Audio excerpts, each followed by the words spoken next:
What I thought that I would like to talk to you about today.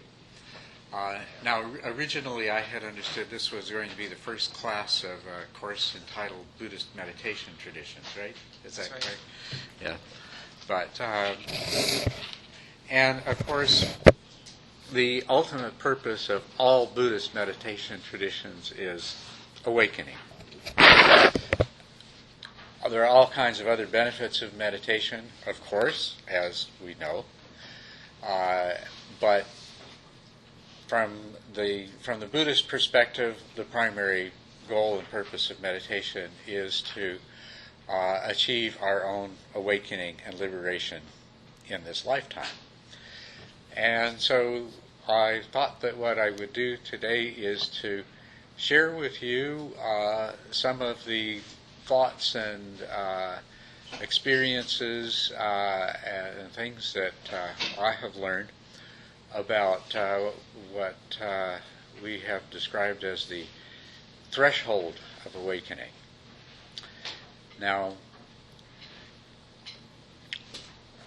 probably you are all like myself in that you have the idea that there is some very significant event that serves as a dramatic turning point, and prior to which we would say somebody is a worldling, and after which we would say that that person is an awakened being. Whether we're speaking of sudden total enlightenment or the graduated stages as described by the Buddha, there is this distinction between when one is a worldling and one becomes an Aryan. And I don't know where I first acquired the concept that this was a singular, dramatic, recognizable event. But that's what I say, you probably all share the same perception. In the Theravadan tradition, it's usually called Maggaphala, path and fruition. And in the Mahayana tradition, it's called the Darsana Marga, or the path of seeing. And most of the descriptions, as hard to come by as they are, fit with this being a very dramatic and singular event. This is also, we also find this in other traditions, in the various Vedanta traditions. We could do a survey, but there is this tendency to associate awakening with a very dramatic, identifiable event. And so I took this for granted for many years. And certainly if we look at the descriptions in the various texts and commentaries that have come down to us, I'm not referring to the sutras here, because actually when we look in the sutras we don't find this. But if we look in the other texts like the Visuddhimagga and the various Mahayana commentaries and descriptions of the great masters, what we find laid out are systematic series of practices that evolve through stages, through various stages. And what they all have in common is there is this arrival at a particular point of Maggaphala or Darsana Marga, where this transformation takes place. And in terms of the tradition that I was trained in and practiced in, my own experiences and the experiences of most other people that I have had occasion to talk with over the years, there was really nothing to ever challenge this perception. But at some point, I started to realize that there were people who seemed in every respect to be awakened according to the definition provided by the Buddha, which we can access through the sutras, who were not aware of having ever experienced this sort of darsana marga or maggapala experience, this dramatic transformational experience. And this was puzzling to me in many ways. For two reasons, I guess primarily. One is that, of course, it was at variance with what I understood to be the established doctrine of Buddhism. And the other was that it was difficult to understand how the particular transformation that we're talking about could occur otherwise than in this form of a dramatic realization, an intense experience which led to a permanent change in the way that the mind responds to experience. And so it was very difficult for me to see, well, how could this change come about without that? But nevertheless, more and more over time, I began to be bothered by the fact that there seemed to be people who had all of the attributes of an awakened being, but hadn't had that experience. So, if we go to the sutras, and this is always the source when we're puzzled about the way something is presented to us, the way it has arrived to us now 2,500 years later, the first question was, well, what did the Buddha say about this? As opposed to all of those teachings and teachers that have come down to a sense. What did the Buddha say? And as far as I can determine in examining the sutras, there is no reference to this sort of maggapala event, this abrupt, sudden, transforming experience of awakening in the sutras. What we do find, many, many references to individuals achieving stream entry, becoming awakened, and even descriptions of attainment of the higher paths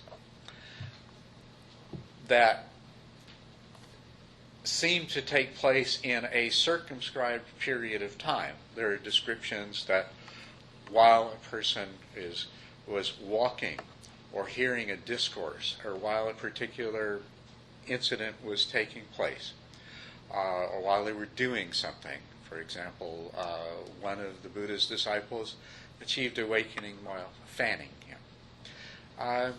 So, whereas the sutras indicate that there is some period of time over which the change takes place, there's never any clear and distinct reference to this experience of enlightenment that probably you, certainly myself, and I think most people in the modern world have come to associate with awakening. Is that we're going to have, zap, the lightning bolt comes in the top of the head, and, from that point on, everything is changed. There's no reference to that in the sutras. And so I found this very, very interesting. I found it reassuring because, on the one hand, I seemed to be discovering something in the world of experience that if the sutras had said that this is part of it, part of the definition of stream entry or awakening was to have a maggapala experience, then this would have been a problem because worldly experience was not matching up with the Buddhist doctrine. And the Buddha himself said, when that happened, question the doctrine, not the experience. So, fortunately, it didn't have that difficulty was not present there. What we do find in the sutras is that awakening is defined according to the elimination of the fetters, and stream entry according to the elimination of the first three fetters.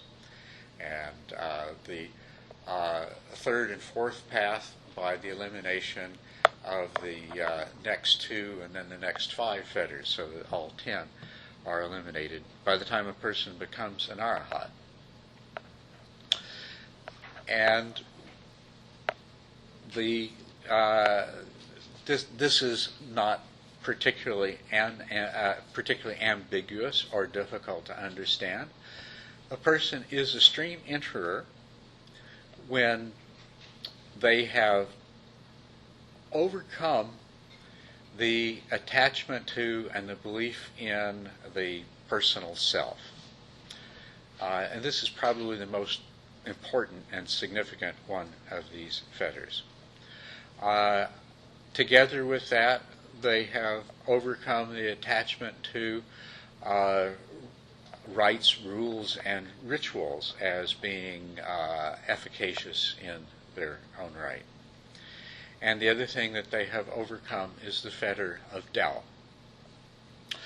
And so, in terms of who is a stream entrant and who is not, if we refer to the sutras, we can apply this standard.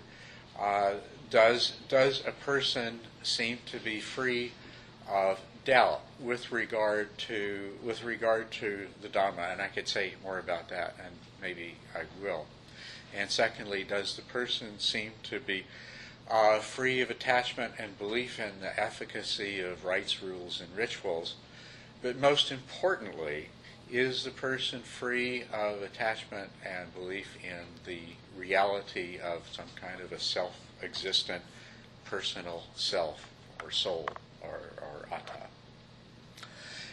This is I said this is the most important one because the path as a whole, the Buddha, when asked what he taught suffering and the liberation from suffering. And when we look at the cause of suffering is craving in the form of desire and aversion, and that in turn is rooted in ignorance. Wherever ignorance is present, desire and aversion can arise. What ignorance are we referring to? What the Buddha referred to specifically was ignorance or delusion or confusion or illusion involving the reality of the personal self. And of course, if we examine closely, woven in with this is likewise the illusoriness of our normal perception of the world, which another way of describing is emptiness. So the ignorance that must be uprooted, because it is the very core of the problem that leads to our suffering, is ignorance based in failure to understand the emptiness of the self, and further compounded by failure to understand the emptiness of the objects of our phenomenal experience. So if we're looking for a stream entrant, that would be the thing that we would look for. Does this person seem to be afflicted by the attachment to self? Does this person seem to be addicted to to rules and rituals? And does this person manifest any sort of doubt? If we look further in the sutras, the other way that we find that stream entry is defined is in terms of the characteristics that a stream entrant manifests. And there are a variety of these, if I can call some of them up from the top of my head. Of course, there are those that are directly related to the removal of the three fetters.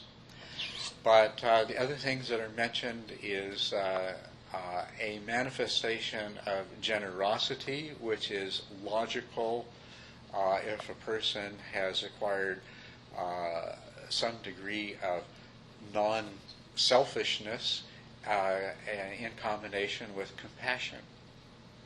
So we would expect to see generosity manifest.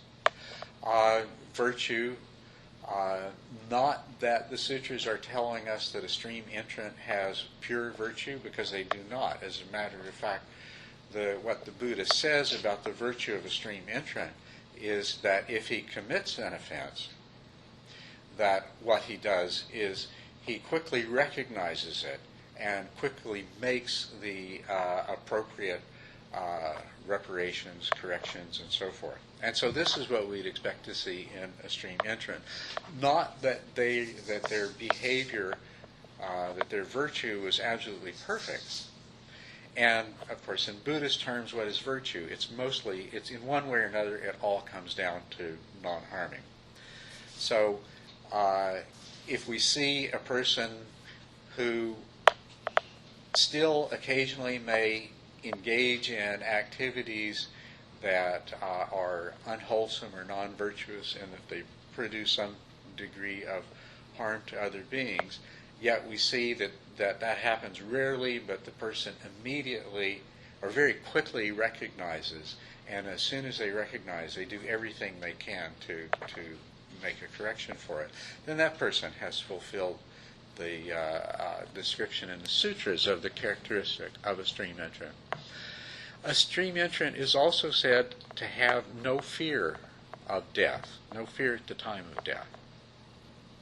And of course, this makes sense to us too. If for someone who has awakened to have some experience of an ultimate truth that has led to the abolition of their attachment to sense of self, then clearly most of the basis for the normal human fear of death would have been overcome as a result of that. So that's another thing that we would expect to see. I can make reference here to Thanissaro Bhikkhu. He's summarized some of the wonderful little free book that you might be interested in called Into the Stream by Thanissaro Bhikkhu. And he goes through the sutras and extracts all this information. So let's see if I can find any more of these characteristics of what it means to be a stream entrant.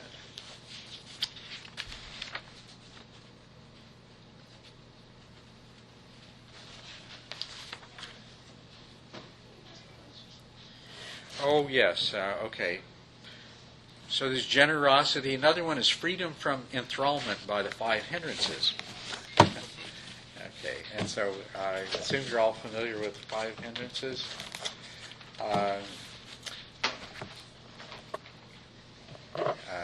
Lust. What's that? They're not all of them. Not all of them. Okay. Well, these are. You'll see in all of these things a certain amount of overlap. So the first 2 hindrances are sense desire and ill will, and then there is sloth and torpor, which is maybe better described as resistance, laziness, lack of motivation. Then there is agitation due to worry and remorse, and then there is skeptical doubt. Well, we've already seen that stream entrant has overcome doubt by since desire and aversion are rooted in the belief, in the ignorant belief in the personal self. When that has been dealt with, then although we may still have all sorts of habits of behavior based in desire and aversion, they are rootless, so to speak. So this is not saying that the person is free from desire and aversion. That doesn't happen until the 3rd stage of the path, when a person becomes a non-returner and has overcome all forms of craving except for the craving for being. But without the root, desire and aversion don't have the same power. So we can say that the enthrallment to desire and aversion, or sense desire and ill will, the first 2 of the 5 hindrances, have been significantly diminished. So there's no more enthrallment. Anyway, so that's another one, is that there's no enthrallment to the five hindrances. Oh, and this is a very important one, I think, is the diminished tendency for suffering. In one of the sutras, the Buddha, he has dirt under his fingernails. He puts his hands in the dirt, and he says, bhikkhus, which is there more of, the dirt under my fingernails or the dirt that make up the world? And you know the answer, right?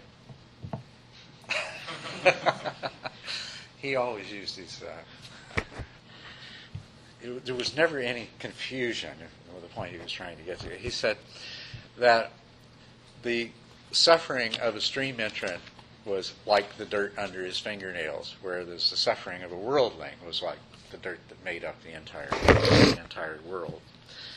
And so another thing that we could expect, and it would go along with everything else that we have learned about the stream entrant from the sutras, is that the stream entrant would not experience suffering to the same degree that the worldly does. And since suffering is rooted in the ignorance about self-nature, and since that has been overcome, we would expect that. We would expect a stream entrant, when he finds himself, when he becomes mindfully aware that there exists a state of suffering in himself, he would also be reminded of the truth that he has learned, the understanding about the truth of this personal self. And his mind would know that there was no genuine basis for that suffering. And so he would be able to give up the internal mental causes of that suffering. And so it's not that a stream entrant is free of suffering, because he's not entirely free of craving, but it's that the suffering of a stream entrant is greatly diminished. So this is very similar to the situation of a stream entrant with regard to virtue.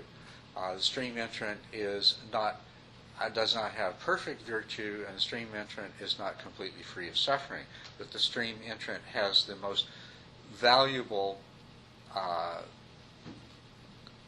cognitive basis for being able to recognize the error in both the non-virtuous activity and the suffering, and to let go of those, to engage in the mental process that involves the letting go of the compulsion to engage in an unvirtuous activity, and the perpetuation of a mental state of suffering. So hopefully I've painted a picture of what the sutras say a stream entrant is. And it doesn't say anything about an enlightenment experience, a mystical experience. Maybe that's the word that we should use, because what we're really talking about here is a dramatic mystical experience. And the sutras don't identify that as being necessary. We also find that today. If you ask a meditation teacher, how can you tell when somebody has had a genuine Maggapala experience, when they've had a genuine awakening? The answer that you're going to get may involve the various criteria that teacher has learned in their tradition about the description that the yogi might provide of their experience. And this will differ from one tradition to another. But the common answer that they'll all give you is that, but we can't really know for sure until we've watched what happens over the next few years, months and years. Has the person changed? And is that change persistent? And if the person has genuinely changed at a very deep level, in the terms that are described in the sutra, and if those changes persist, then we know that they're a stream entrant. So that's what's really important. So if we go back to the mystical experience, this profound however it is, it takes different forms in different traditions, but however it happens, we take that. What we discover is that the Maggapala experience does not define awakening. It's the other way around. Awakening defines the Maggapala experience. If you have an experience, it remains in question until we see that, in fact, you manifest all the characteristics of an awakened being. And if you manifest those characteristics, then it was a genuine Maggapala experience. So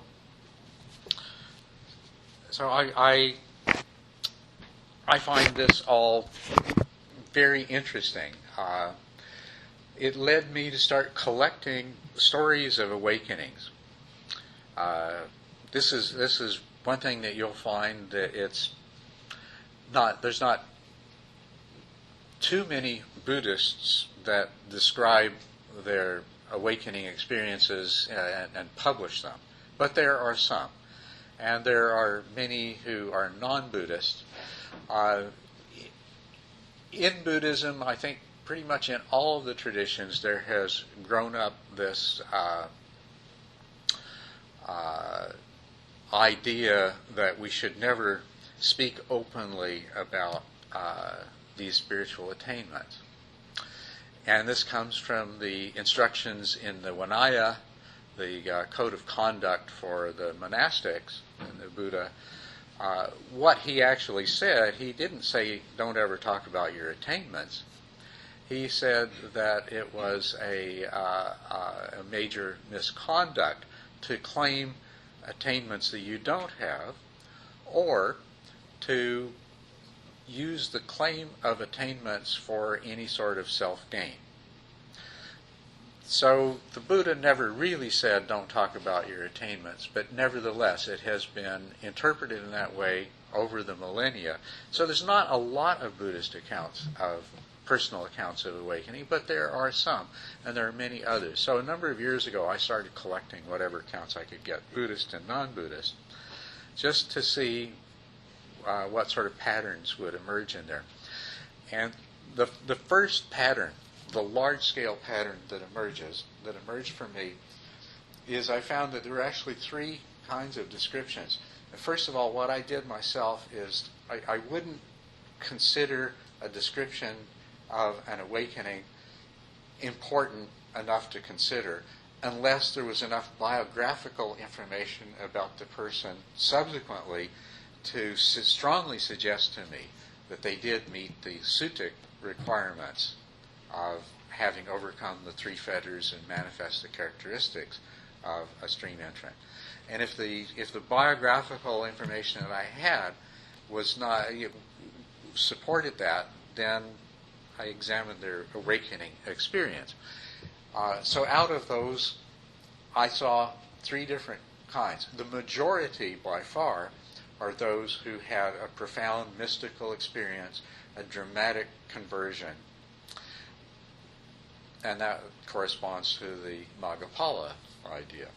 The second group were those who couldn't point to that, or didn't point to that, not necessarily, you don't always know what a person didn't tell you, but that their description was rather of something that happened to them over a period of time, much like in the sutras. And the other thing that was similar between those descriptions and the sutras is that they didn't always take place in a meditation or retreat environment. We think of the enlightenment experience of Maggapala as something that happens like it's your third month into an intense retreat, and then it happens. We don't think of it happen as you're getting on a bus or while you're walking down the street. But in fact, these are the descriptions that are in the sutras when these sorts of things are happening. And sure enough, if you look at descriptions of awakening, you'll find, like I say, they're a minority, but you'll find descriptions that don't necessarily take place in a meditation environment and don't seem to take place all at once. They seem to be, the description at least involves a much longer period of time, not some instant or some 15 minutes or something like that of being embedded in total bliss. but rather what occurred over a period of time. And this corresponded with other people that I had met and discussions I'd had. But then there was a third group, which interestingly enough didn't even describe a day or a week or something like that when their awakening occurred. It seemed to be far more subtle. And indeed, I have met someone like that myself. And her description, I think, is fairly typical, that she gradually realized that she didn't see things the way that she used to. That she didn't react to things the way that she used to. That she didn't see and react to things the way that other people around her did. And she began to feel more and more confounded over time by, why is everybody making themselves so miserable so unnecessarily? Don't they see? Don't they understand? And so she came to be aware that she had changed, and she could describe the ways in which that she had changed in terms of her perceptions and beliefs. And so she's an example of this third category, where it's not even a wonderful day of blissful realization and understanding and recognition and things like that, but there's not even a week or a month that can be pointed to when this happened. So I find this very, very interesting. Takes me back to, I originally said that, first of all, I had always thought that there had to be a Magapala experience.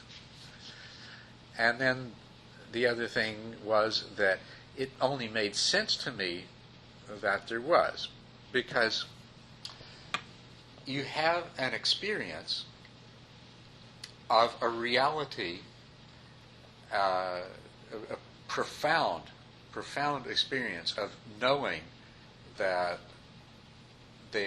something that is not available to our ordinary consciousness. And that produces a change in a person.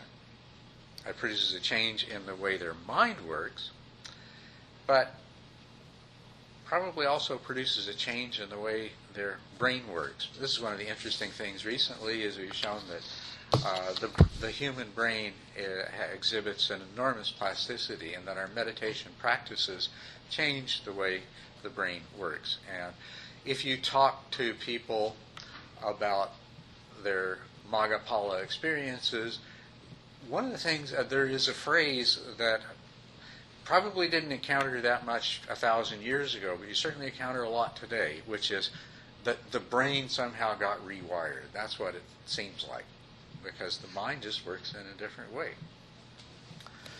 So, the question is, then, how can this happen? I can see how this happens in a Magapala experience.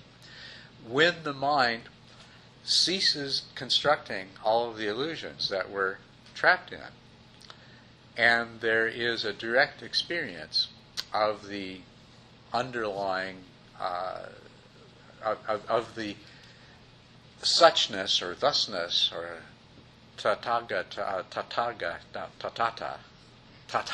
is the suchness that underlies this, then and that knowledge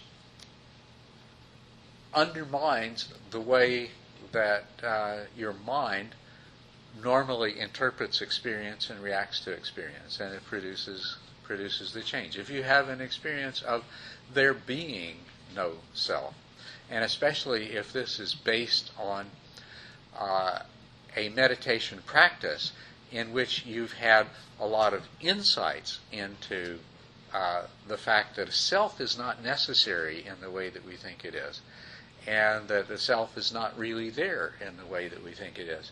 And then the mind stops its constructing activities entirely for a period of time, then this reprograms the computer, so to speak. This is completely new information, and you can expect that later on that that the results the computer will generate in response to new experience is going to be different than it used to be, because there's completely different fundamental basis for interpreting the experience and deciding on the appropriate response. That's very understandable. But if it's not a conscious experience, it's hard to say, well, how could this happen? How could this happen if you don't have the conscious experience of knowing the way things really are, because the illusion has fallen away? And then, at least for myself, while pondering this, you may be familiar with the Mahasi method of Vipassana practice that has become very popular in the Theravadan tradition in about the last 100 years. It is a meditation technique that is designed to bring a person to a very clear awareness of the arising and passing away, and then particularly of the passing away, and most particularly that not only sensory phenomena pass away, but the cognitive process that knows the phenomena passes away. So the person discovers the truth of emptiness, and it leads through a series of stages to a Maggapala experience. But in that particular tradition, different than the one that I follow, the Maggapala experience is described as a gap in consciousness, or a forgetting. And this puzzled me as well, because if a person has, even for a few seconds, but often 10 or 15 minutes, an experience of dwelling in pure conscious awareness with no subject and no object, and this is what comes from this is the sort of Maggapala or Darsana Marga that is described for most of the Mahayana realization practices. Well, that to me was always very understandable. If you have an experience and a recollection of the experience, but it's sort of the same problem. What makes the change in a person if all there was a gap in your consciousness that lasted only a few seconds? And I realized that the difference, here we have, in the Samatha Vipassana tradition, leads to a Darsana Marga experience that is fully conscious.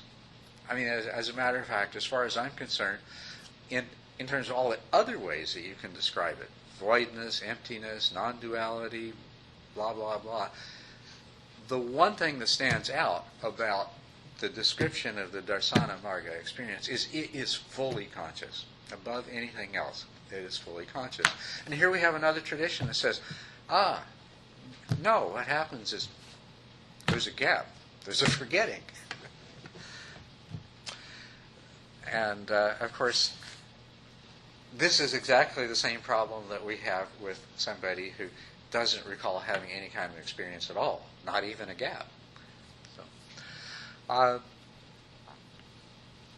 So I think about this and I think, well, okay. We have a lot of conscious experiences that we don't necessarily remember. So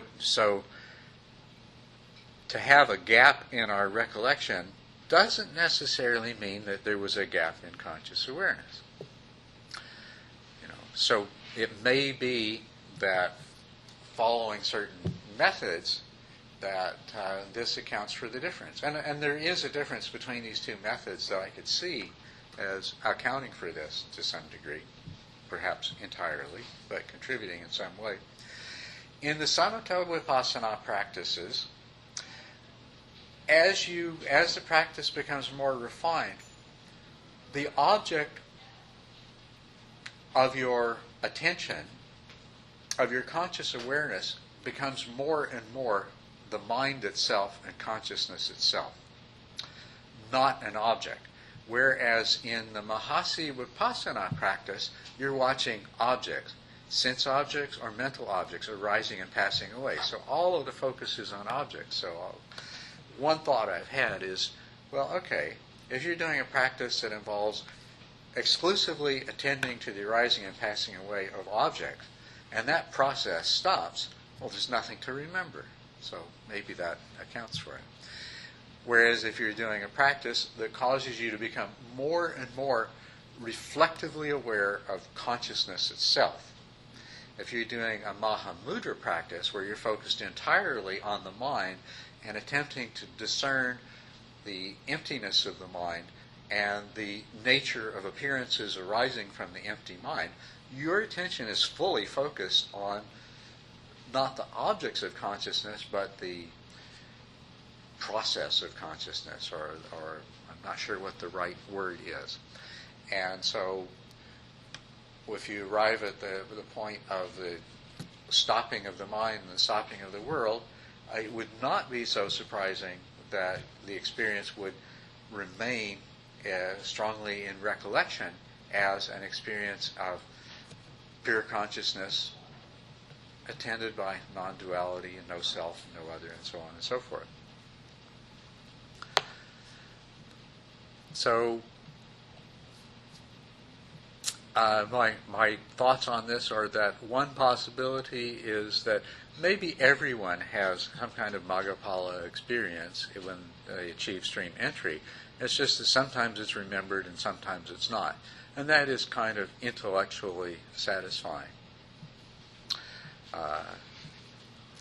But I'm not totally certain that this is really true, because I'm still suspecting that, well, maybe there are other ways that the specific changes that need to take place can come about. And I think, I'll say this much, I think that the greatest value of all of our Buddhist practices is that they are systematic.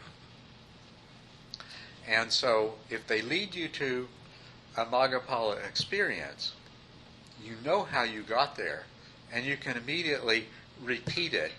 And this is called pala samapati, or the absorption or the re-experiencing of fruition.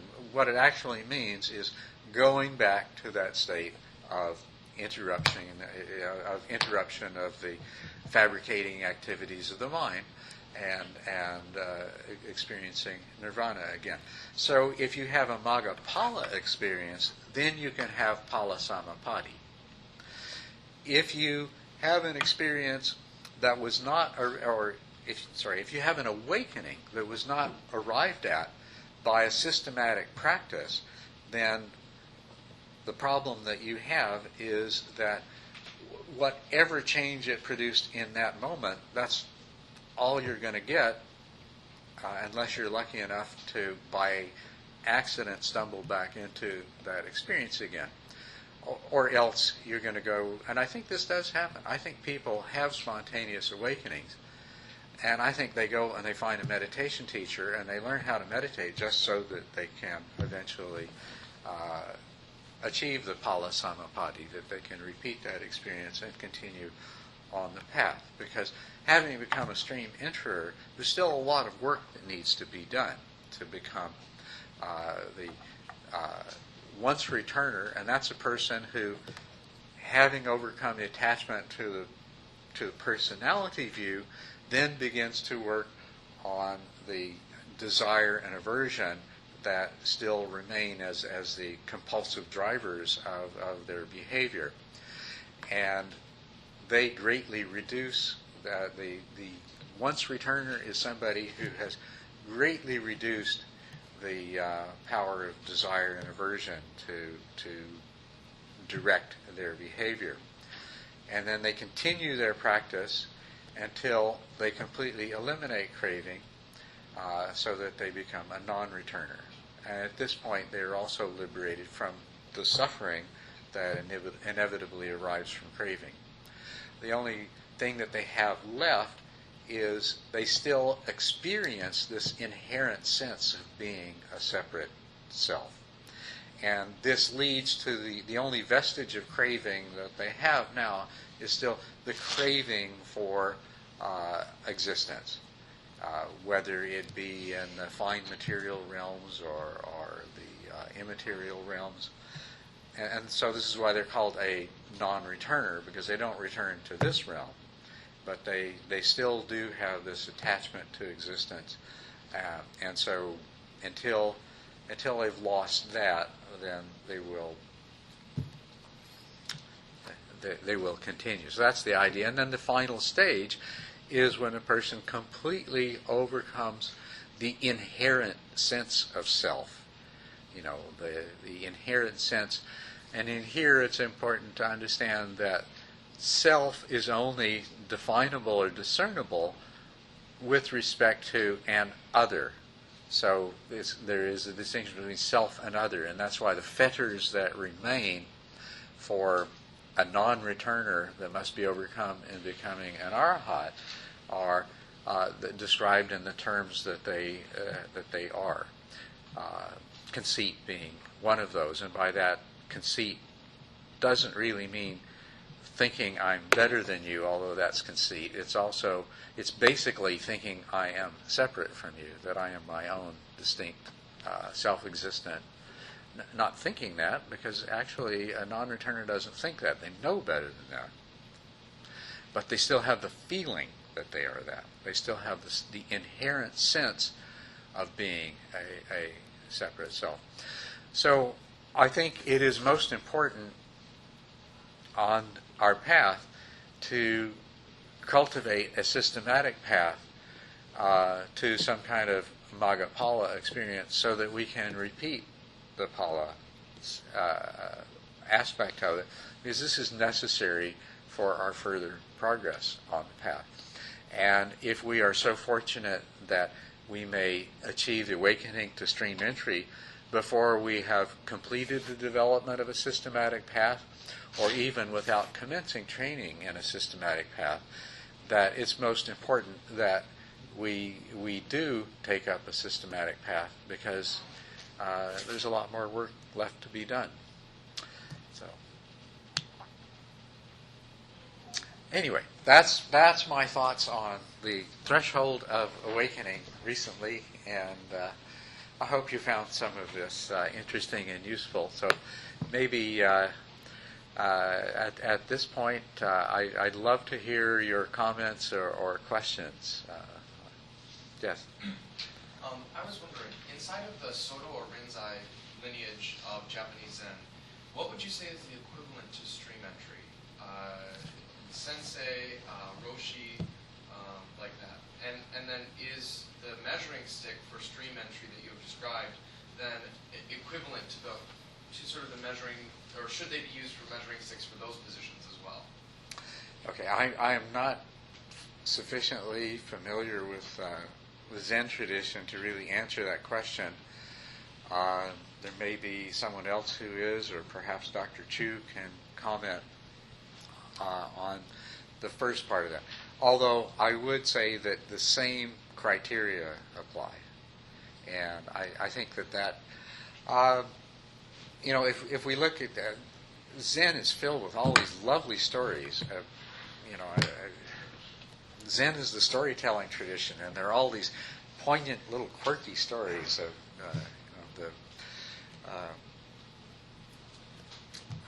you know that the students actually achieved awakening because he does some totally outrageous thing, or says some totally outrageous thing. Anyway, but and I've enjoyed reading those stories, but I haven't really studied the Zen tradition. But the stories I've read suggest to me that the teacher is looking for, a change in the patterns of mental processing that correspond exactly to overcoming those fetters. And I'm sure if you follow the person afterwards, you would expect to see the other characteristics of the stream enter manifest. But I can't answer the rest of your question. Do you have something to add to? Well, there have been quite a few scholar practitioners who've done comparative works between the Theravadan soteriological schemes and that of Zen Buddhism. And what I have to say are really just based on a few of them. This is by no means representative of the Zen tradition as a whole.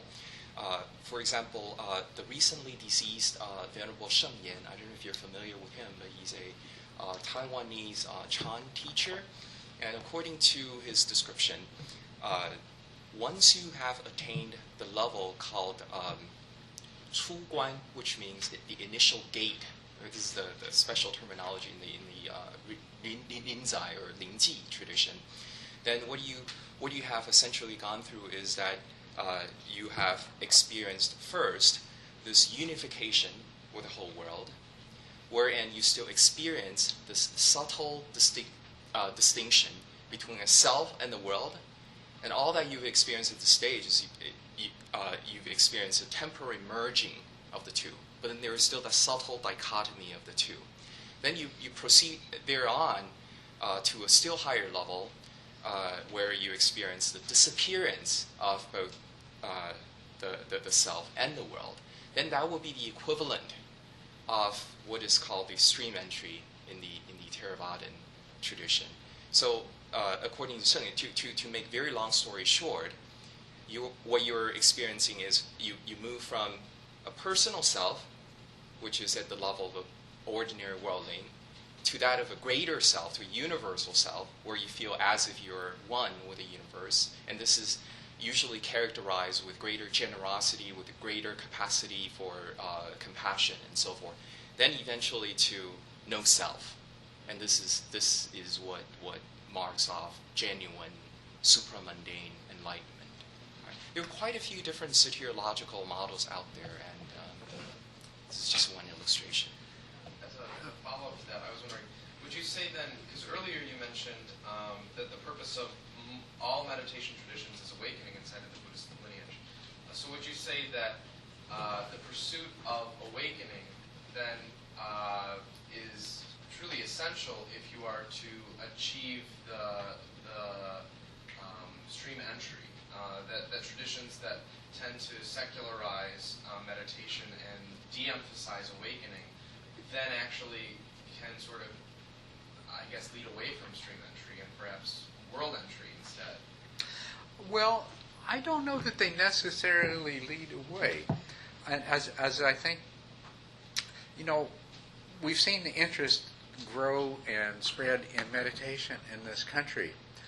And it didn't really start out with people wanting to meditate to awaken. They wanted to meditate to solve personal problems, make their life better, be able to work better, do all kinds of things. But as more and more people began to take up meditation for those reasons, more and more people began to discover and become interested in the higher goals. So I don't think it leads away. I think instead what it does is it offers an entry opportunity into the path for people that are not at a level yet that they are willing or capable of even contemplating something like an awakening. It's just so I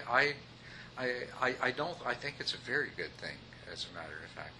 And this is a whole different topic and lecture, if not book. But it's very interesting that Buddhism in every culture is presented on a variety of levels.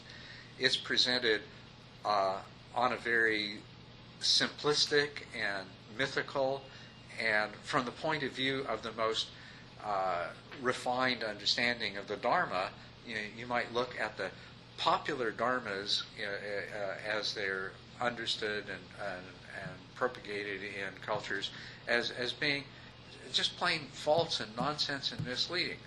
But what they are is they're Buddhism presented to people at the level that they can understand and assimilate, and out of that a certain proportion of those people are motivated to pursue the Dharma at a more refined level. I mean, probably the majority of the people in the world who are identified as being Buddhists are primarily concerned with the reincarnation of the self that they believe they are, and they believe that by living virtuously and practicing generosity, that they are creating better circumstances for that self that they believe they are to be reincarnated in. And so from the most sophisticated understanding of the Dharma, we would look at that and say, well, that's a complete misunderstanding and misrepresentation. But on the other hand, it's not a problem, because if people begin to practice virtue, and if they begin to take some interest in the teachings, that they have the potential to grow beyond that. I think the same thing's true of meditation, that it doesn't matter why you begin to meditate. If you have high blood pressure and begin to meditate, if you actually learn to meditate, there's a very good chance you're going to start to notice and discover things about your mind that will lead you further. Not necessarily, but the possibility is there. And so, I think, I don't care what the reason is. As a matter of fact, I think the reason that a lot of young people take up meditation is because the boy or the girl that they're attracted to is already doing it. And that's all right, too. That's a great reason. that works as well.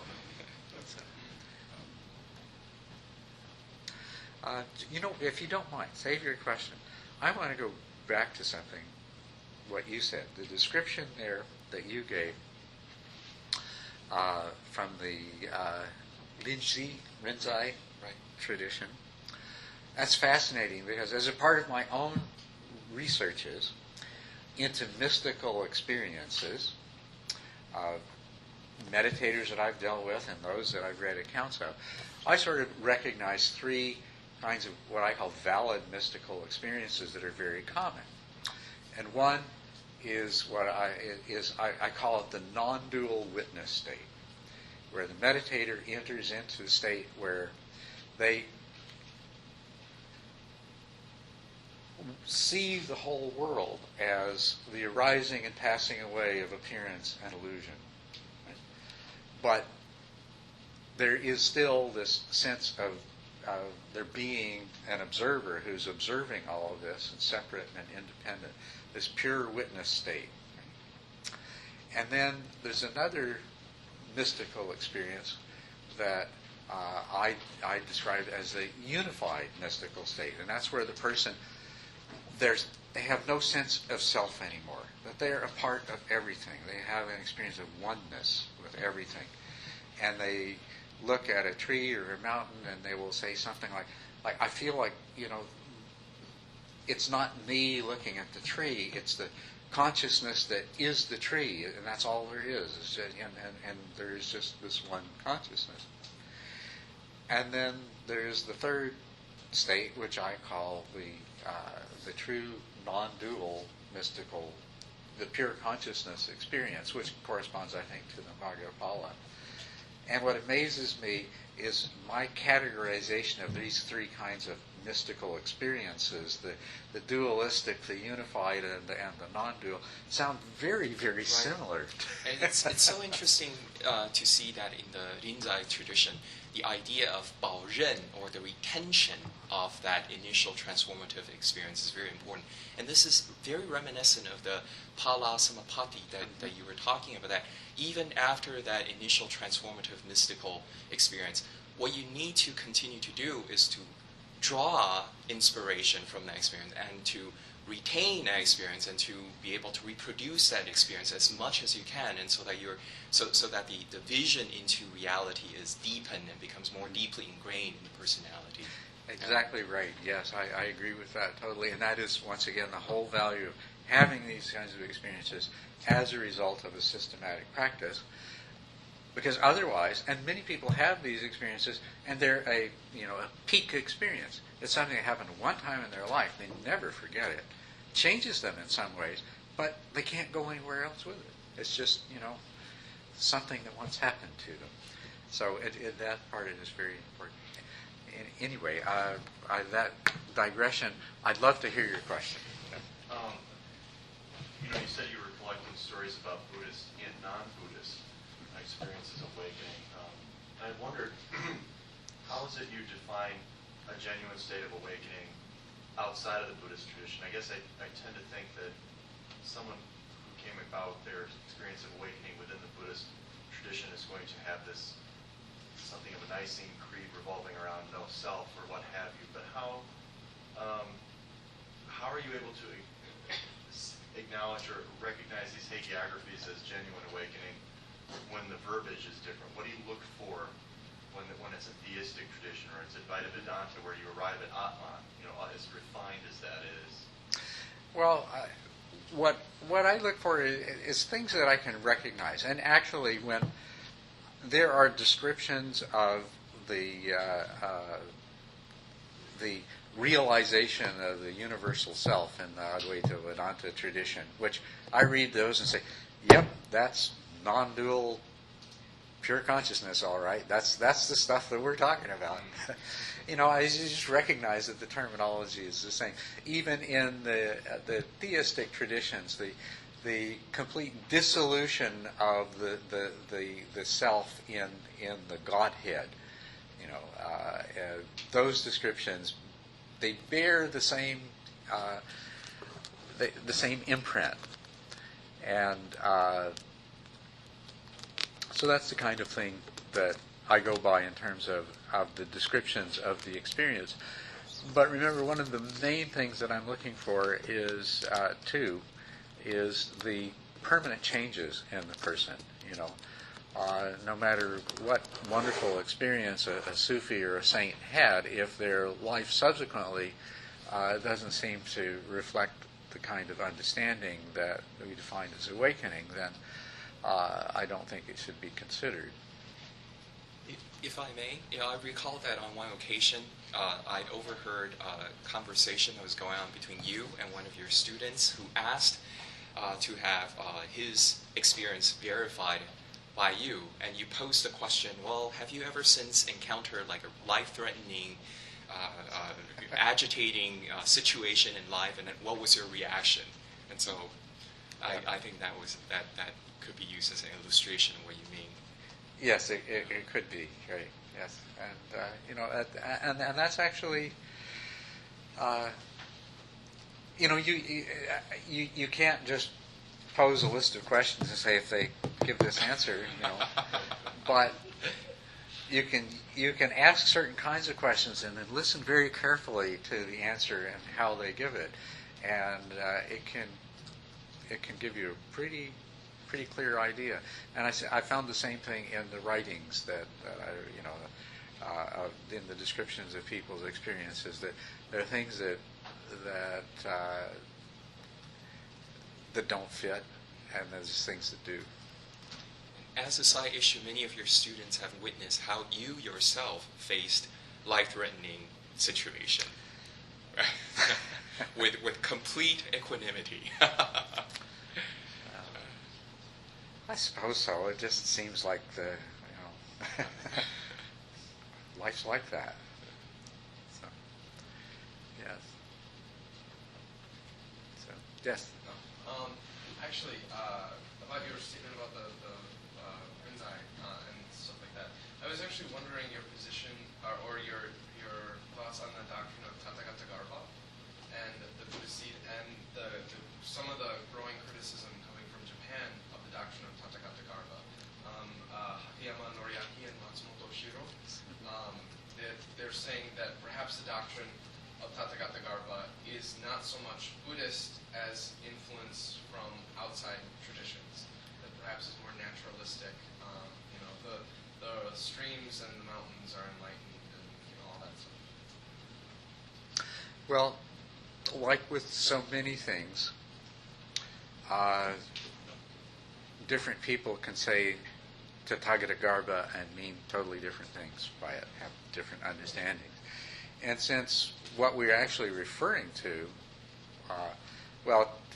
Tathagata Garbha means the embryonic Buddha nature within us, or the potential for the arising of the Buddha nature. But I think if we're talking about the Buddha nature itself, that is the most subtle and refined, therefore most difficult to discuss in conceptual terms, because it's completely beyond the conceptual, and it's not graspable by the mind. So we're going to expect, when people start talking about the ultimate nature of reality, the Buddha nature, so on and so forth, we're going to get a lot of different confusing and inconsistent explanations. Personally,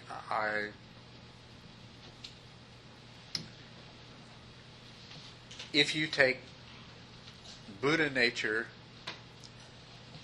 to be synonymous with any and all of the other terms that are applied to the ultimate reality. So, therefore, Buddha nature encompasses nirvana. It encompasses the idea of emptiness. It is non-dual. It is non-conceptual. It is beyond the grasper and the grasped, and all of these sorts of things.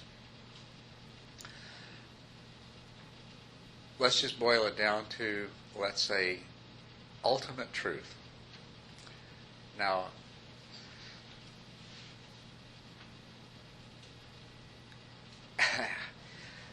ultimate truth is universally present.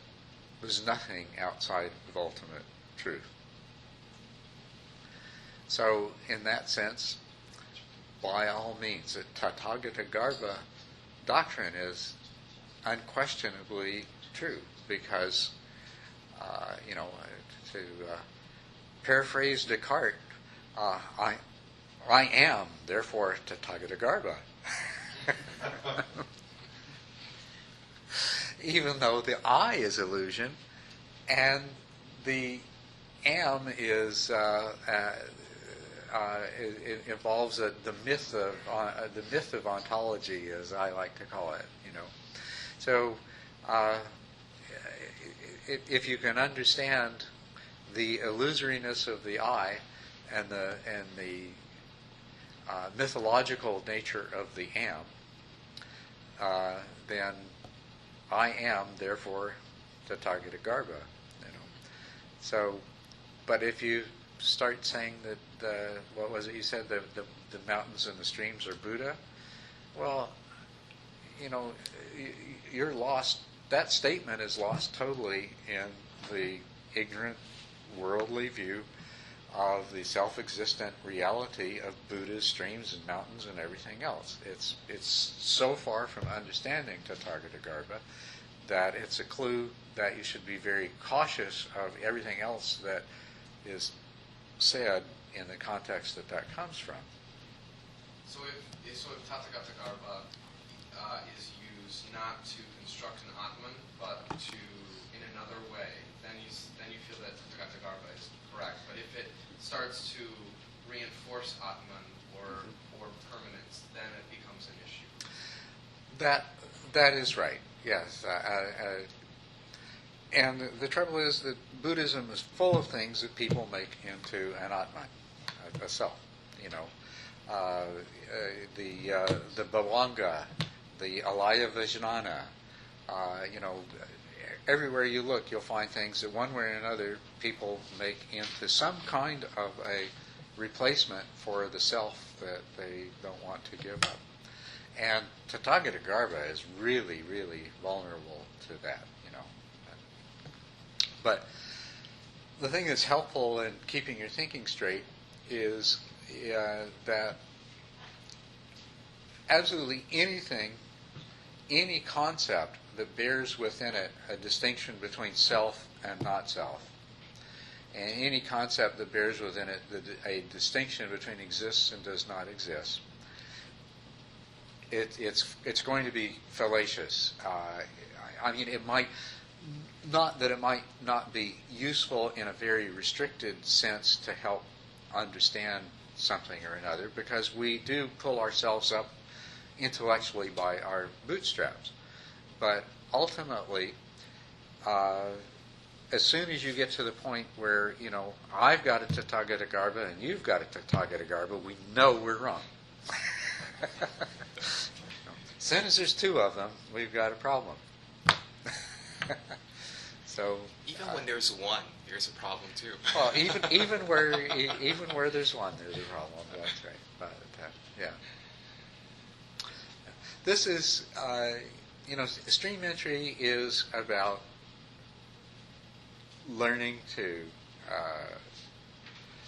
overcome this very fundamental illusion that we have of the self, and until you've done that, you're at such a disadvantage trying to understand any of these things, because your mind is going to keep coming up with just different disguised forms of the same self notion.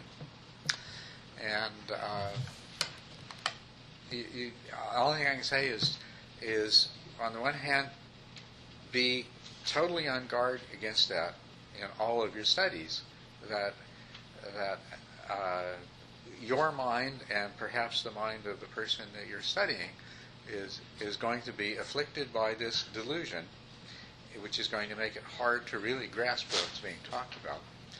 And secondly, the best thing that you can do for yourself, the best thing that you can do for your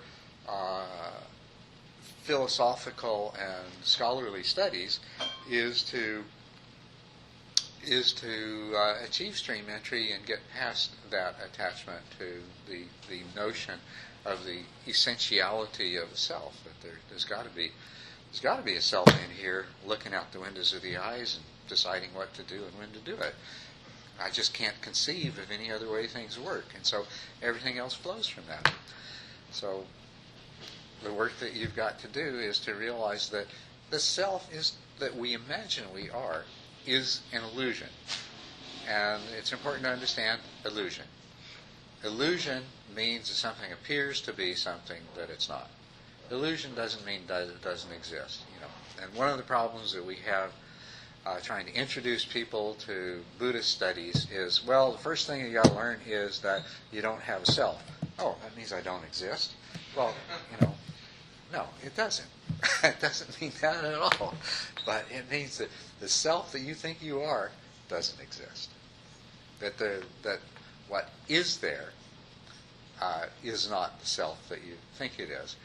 And you have this perception that you need something like that. So as soon as you take away the self, well, I've got to substitute out something else. There's got to be something else to fill the gap, because how else could things work? And that's the problem that you have to get past. That's the thing that we're trying to get beyond. Yeah. Yeah. What are the steps to doing that? What are the steps to doing that? Meditation. Okay.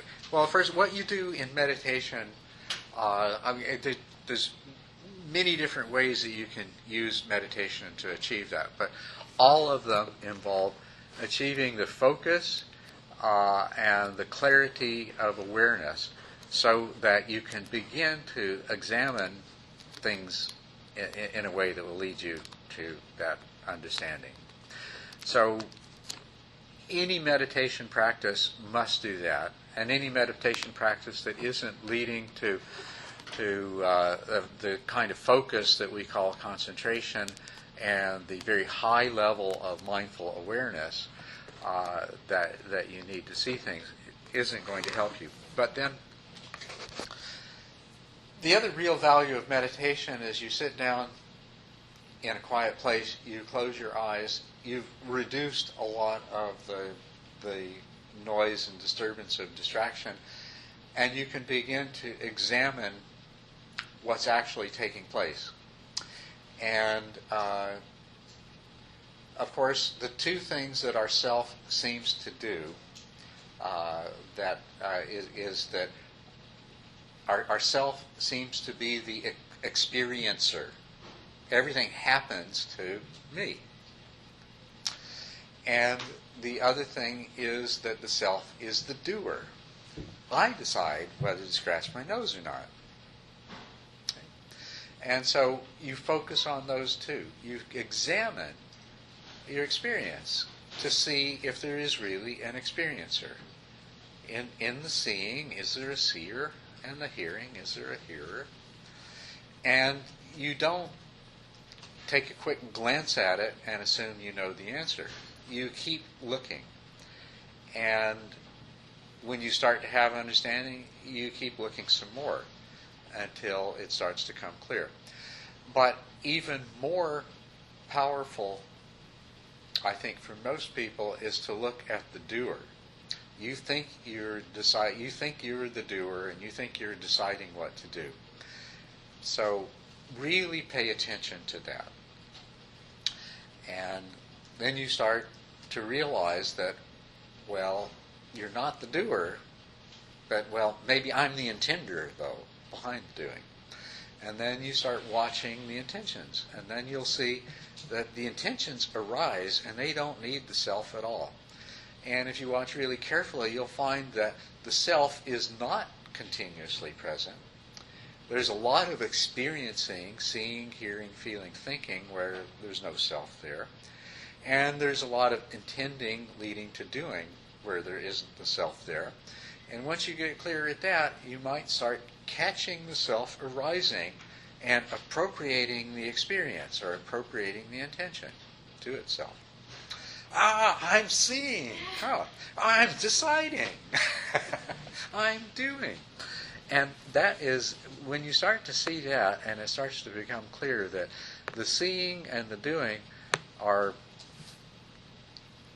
arising out of the five aggregates. Another really valuable thing to do is to really learn to understand what this five aggregates business is all about.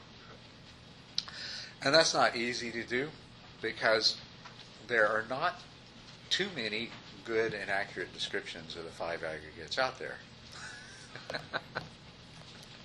So, but if you study a number of different descriptions of the five aggregates, what one writer failed to tell you, another writer might, and it might become clear to you. You're familiar with the five aggregates? You're not. Oh, okay. Well, maybe a lot of you aren't. I'll just tell you briefly, it's the tool that the Buddha provided. His first reference to it is in the very first teaching that he gave. The turning of the wheel of the Dharma, description of the Four Noble Truths, and his explanation of the first truth, which is the truth of dukkha, is that these five aggregates to which we cling are dukkha. So then in his second teaching, which happens to be on the subject of not self, he introduced the five aggregates in somewhat more detail, but it was a theme that came up again over and over again for 45 years. The idea here is the Buddha said, here's a tool for you to explore this idea of anatta, of there being no self or soul the way you perceive it to be. An individual consists of rupa, or form. And, of course, there's a lot of depth you can go into that. The simplest and least useful interpretation of that is, body. Yes, rupa is body. It goes much beyond that. Secondly, there are feelings of pleasant, unpleasant, or neutral that are a part of every experience that we have. And most importantly, is that there are two kinds of pleasant and two kinds of unpleasant. There is the pleasant and unpleasant that arises from rupa, from the physical, and then there is pleasant and the unpleasant that arises from the mental. So the second of the five aggregates is feeling. The third is perception. That and the fourth is mental formations, and the fifth is consciousness. Now, when consciousness takes an object, and the objects are rupa, any of the 6 kinds of sense objects are rupa. When consciousness takes an object, there is a perception, right? You hear something, and there is a perception. You hear a sound while you're meditating, and you say, oh, bird, oh, dog barking. That's a perception. Where does the bird or the dog come from when you're sitting there in the room with your eyes closed and vibrations in the air make your eardrums vibrate? Where does the dog and the bird come in? It comes from the mental formations. The mental formations are all of your previous experience. All of everything that you have experienced, everything you've thought about, everything that you've done, all of your reactions, the emotions associated with that, and the intentions behind it. They make up the mental formations, and they are going to generate a perception in any given moment. What you have been your entire life, since you were born, is these 5 aggregates. The form aggregate, the feeling aggregate, perceptions aggregate, the mental formations aggregate, and the consciousness aggregate. And the consciousness, there's 6 kinds of consciousness corresponding to the 5 physical senses and the mind sense. And from the time you were born, as consciousnesses rose and took their object, accompanied by feelings, mental formations were created. And when that happened subsequently, the mental formations that were already created played a part in producing perception. So it is in this aggregate of mental formations that our personality characteristics are to be found. Yes?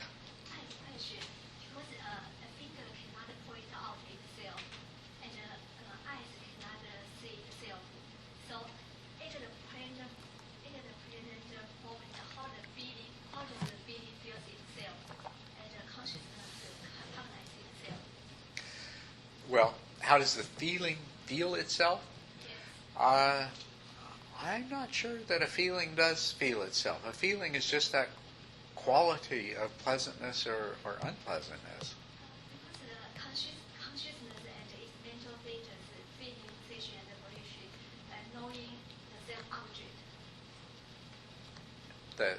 I mean, they are the subjective part of experience. Mm-hmm.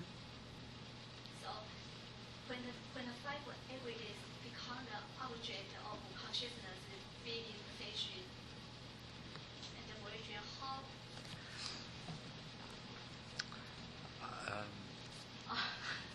My question is, when the 5 aggregates become the object of consciousness. When they become the object of consciousness, yes. And the consciousness and its mental features, the feeling, perception, volition, they work together knowing the object. Yes.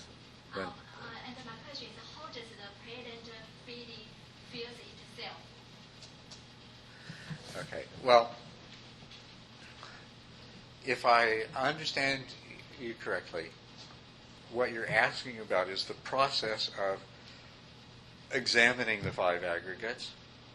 Okay, so if you examine the 5 aggregates and you take feelings as the object of consciousness, and being conscious of feelings is associated with feeling, then that would be feeling itself?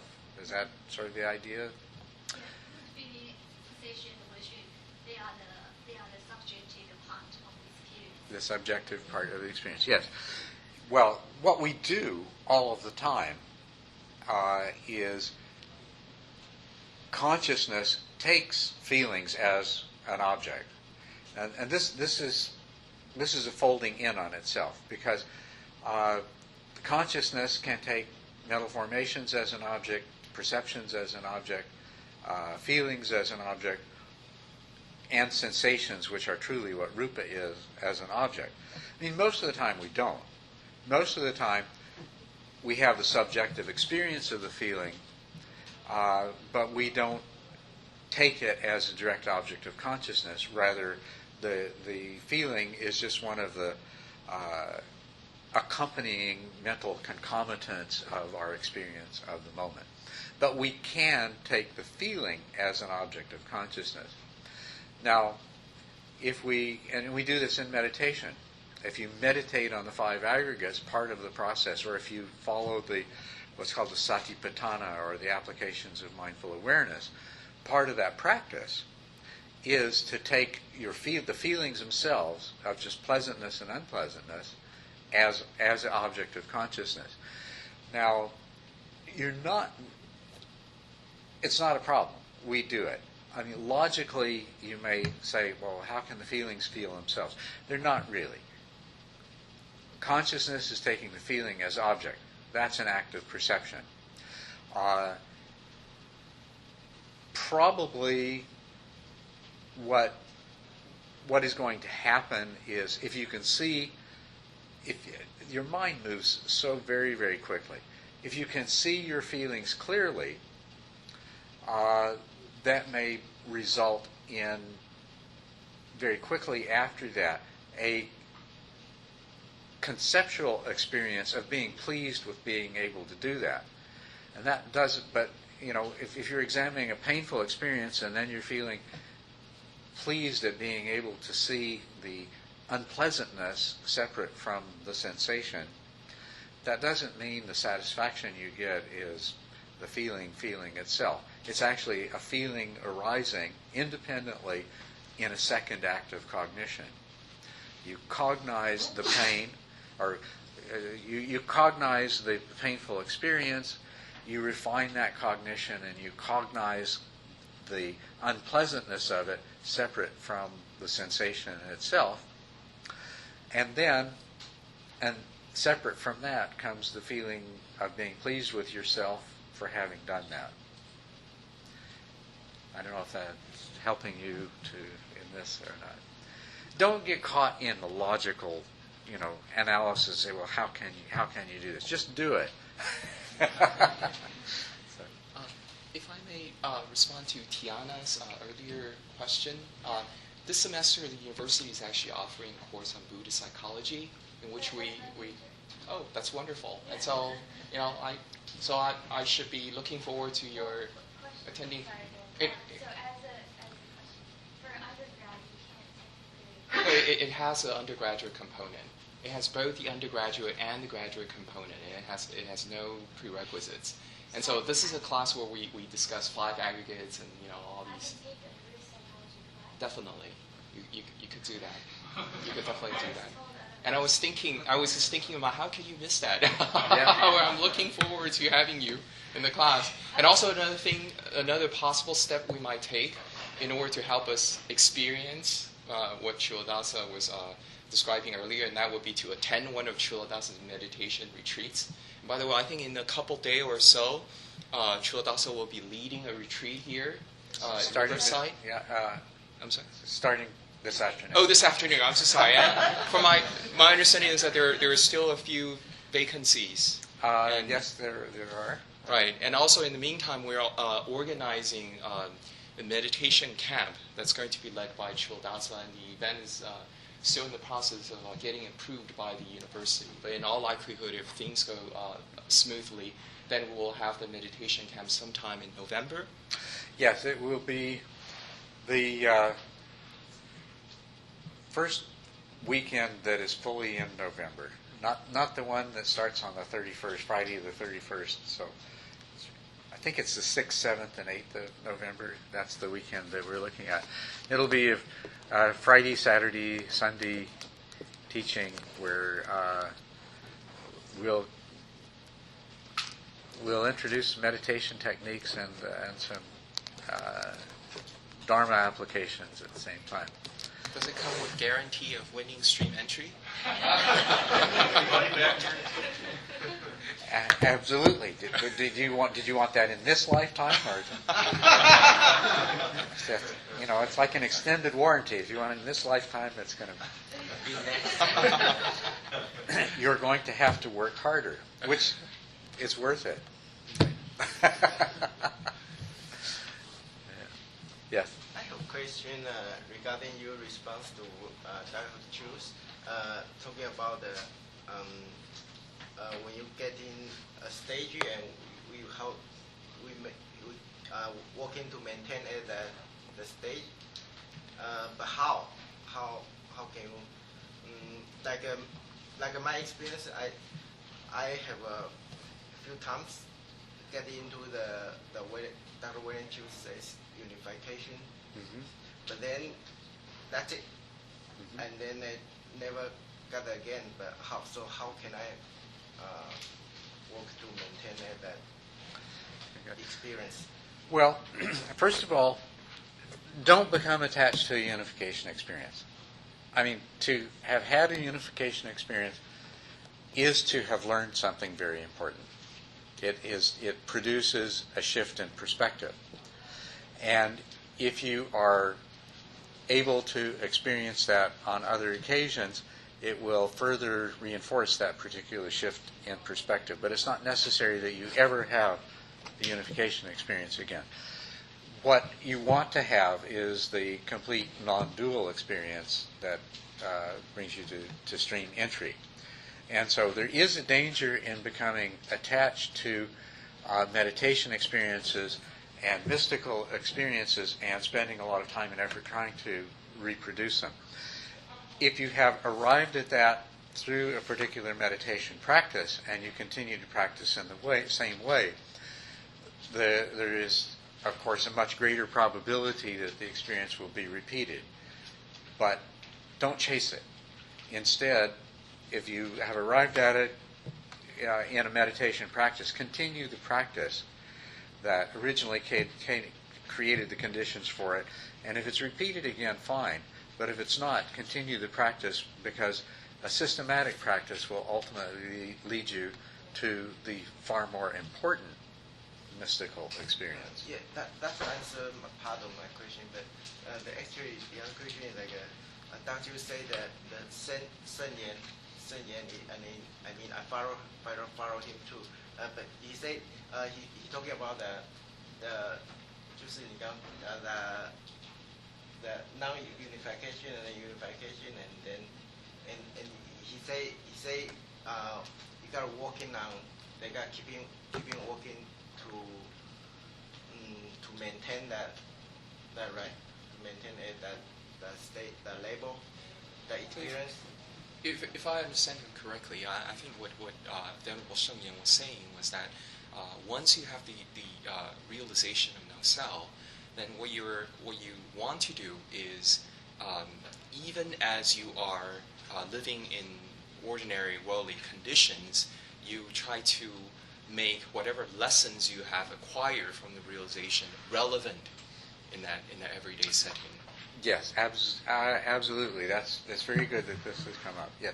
The most important thing, when you do meditation practice and you have insights, at any level of insight, it is important to afterwards try to bring the understanding into your overall understanding in every part of your life. So if you have a no-self experience, but then you're out in the world, you no longer have the no-self experience, but you have the recollection of what you learned from that. So you can keep reminding yourself, when you find yourself feeling very real and substantial, you can remind yourself of the experience that you had and what you learned from it. As a matter of fact, back to my original topic and theorizing about that, as insights accumulate, if you keep applying those insights to your experience over and over and over again, that may be one of the ways that we can become a stream entrant without having the sudden shocking experience of the Magapala as the trigger for that.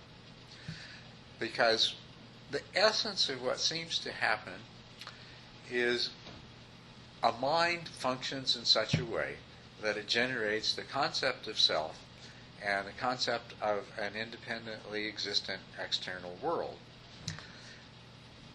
And the parts of the mind that do that operate at a non-conscious level. And they're programmed to do it that way. What we're doing is we're reprogramming them. So we can reprogram them all at once, or we can reprogram them gradually over time.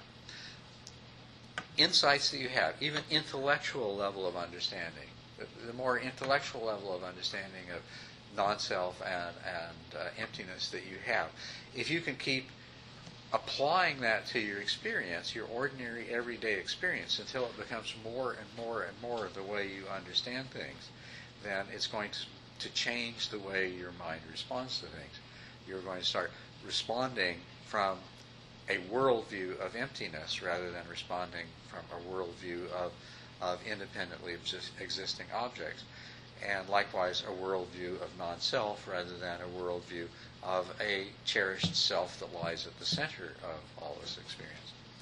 So it is very important for any kind of insight, any kind of understanding that you have, to actualize that in daily life as much as you can. I think that is an extremely important part of the path. You know, and there's many different interpretations of what the sutra that is called the Satipatthana Sutra, or the 4 applications of mindfulness teaching, is about.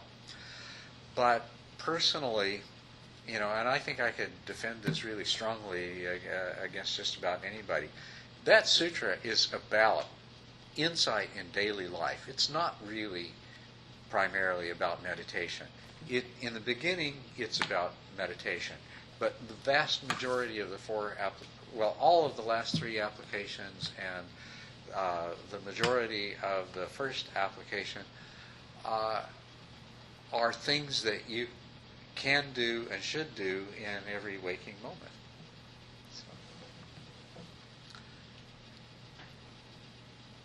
So have I saturated you?